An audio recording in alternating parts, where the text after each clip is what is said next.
Hello friends, मैं इंद्रजीत आपके अपने यूट्यूब चैनल एग्ज़ाम द्वार में आप सभी का स्वागत करता हूं।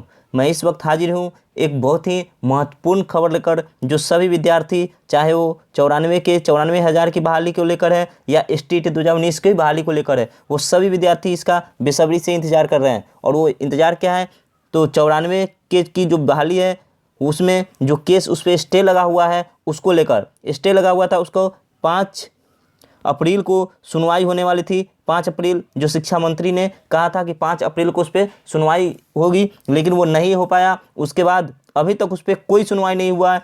कब होगा इसकी भी कोई चर्चा नहीं है। लेकिन आज पटना एडिशन के एक न्यूज़पेपर में उसके बारे में एक खबर आई है, जो अभी मैं आपके साथ शेयर करूंगा। तो चलिए देखते हैं वो खबर क्या है, और काफ़ी महत्वपूर्ण है। अगर वो ऐसा हो पाता है तो सच में स्टे अगर सरकार उस पर मेंशन कर देती है, अपना पक्ष रख देती है, तो कोर्ट के द्वारा जो स्टे लगा हुआ है वो हटा लिया जाएगा और 94 की यानी 94,000 की बहाली शुरू हो जाएगी। छठे चरण की बहाली होगी। उसके बाद फिर 7वें चरण यानी STET 2019 की बहाली भी शुरू हो जाएगी। तो सभी का इंतजार है बेसब्री से कि 94,000 की बहाली पर जो स्टे लगा हुआ है वो कब हटता है। और इसी को लेकर एक नई अपडेट आई है आज। तो चलिए देखते हैं वो स्टे क्या है वो खबर।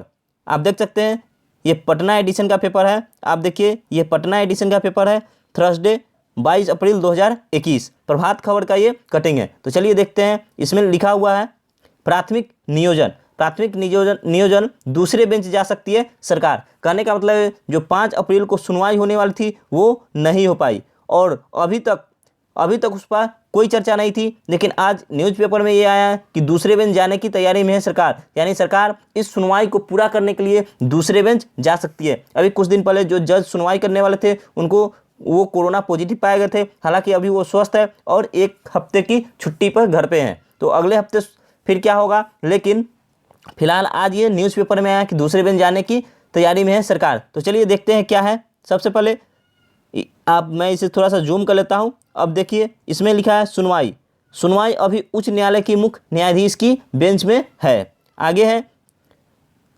संवाददाता पटना, आगे है प्राथमिक नियोजन की प्रक्रिया पूरी करने के लिए राज्य सरकार उच्च न्यायालय की दूसरी बेंच में सुनवाई के लिए आग्रह कर सकती है, या यह सुनवाई अभी उच्च न्यायालय की मुख्य न्यायाधीश की बेंच में है।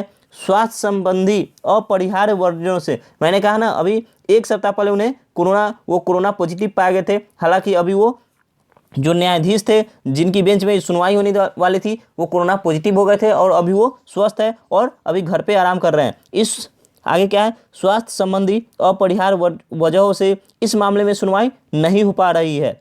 ऐसी परिस्थिति में शिक्षा विभाग दूसरे बेंच में सुनवाई के लिए आग्रह कर सकता है। सरकार में एक उच्च पदस्थ अफसर का कहना है कि हमें शिक्षक चाहिए। जो सरकार के उच्च पदाधिकारी है उनका कहना है कि हमें शिक्षक चाहिए, हम नियोजन पूरा कराएंगे। हालांकि कोर्ट का फैसला आने के बाद ही इसमें कुछ हो सकता है। फिलहाल बिहार में वर्ष 2019 के अगस्त महीने में शुरू हुई छठे चरण के नियोजन की प्रक्रिया पर लगा ग्रहण खत्म होता नजर नहीं आ रहा है। आगे 1 लाख से अधिक अभ्यर्थी नौकरी की आस लगाए बैठे हैं। यही नहीं, शिक्षकों की बहाली को लेकर शिक्षा विभाग के तमाम दावे एक के बाद एक फेल होने से अभ्यर्थी बेचैन हैं। चलिए अब इसमें क्या है, इसमें है स्टे की वजह से लटका हुआ है मामला। ये मामला क्या है, आइए देखते हैं। छठे चरण के नियोजन के तहत बिहार में करीब 90,700 प्राथमिक और करीब 33,000 माध्यमिक उच्च माध्यमिक शिक्षकों की नियोजन की प्रक्रिया वर्ष 2019 में शुरू हुई थी। कोर्ट में विभिन्न समय पर आई आपत्ति के चलते लगे स्टे की वजह से यह मामला लटका हुआ है। जो 94,000 की बहाली है उसमें क्या मामला है, तो उसमें ब्लाइंड केस किया गया था आरक्षण को लेकर, उसी के चलते स्टे लगा हुआ है। और जब भी सुनवाई होगी, और सरकार का कहना है, शिक्षा मंत्री कई बार कह चुके हैं कि हम उस पर तैयार है वो उनकी पूरा करने के लिए। तो जब भी ये मामला केस कोर्ट में ये मेंशन हो जाएगा केस, उसके बाद सुनवाई होगी तो सरकार अपना पक्ष रखेगी और शायद ये स्टे हटा लिया जा सकता है।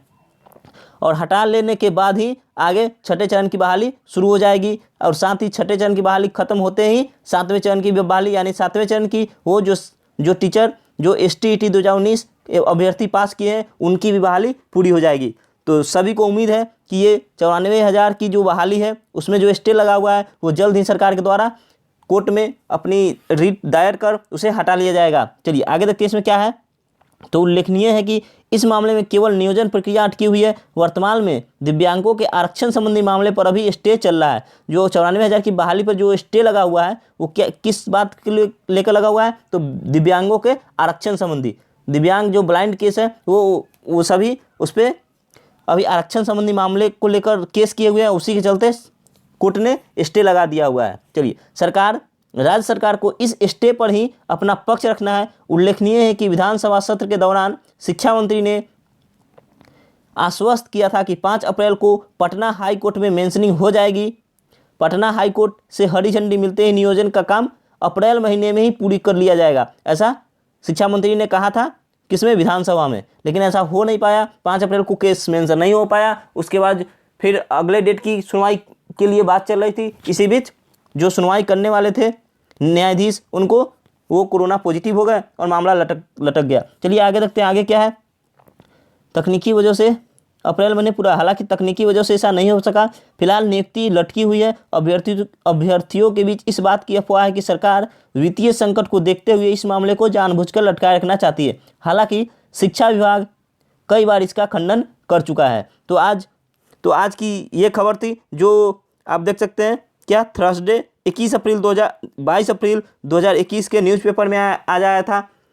ये काफ़ी महत्वपूर्ण न्यूज़ है। अगर ऐसा होता है तो सरकार दूसरे बेंच में जाएगी, और अगर सुनवाई हो गया 94,000 की बहाली पर जो स्टे लगा हुआ है वो हटता है तो 94,000 की तो बहाली होगी ही, उनके नियोजन की प्रक्रिया पूरी होगी। और साथ ही जो STET हमारे जो विद्यार्थी STET 2019 पास किए हैं उनके लिए भी एक सुनहरा मौका होगा कि उनको जल्दी से उनका भी नियोजन हो जाएगा, उनको भी जल्दी से जॉब लग जाएगी। अभी तक आपने एग्जाम द्वार चैनल को सब्सक्राइब नहीं किया है तो कर लीजिए। साथ ही सब्सक्राइब के बगल में एक बेल आइकन है, इसे भी प्रेस कर ले ताकि हर हमारे आने वाले वीडियो का नोटिफिकेशन आपको मिलता रहे।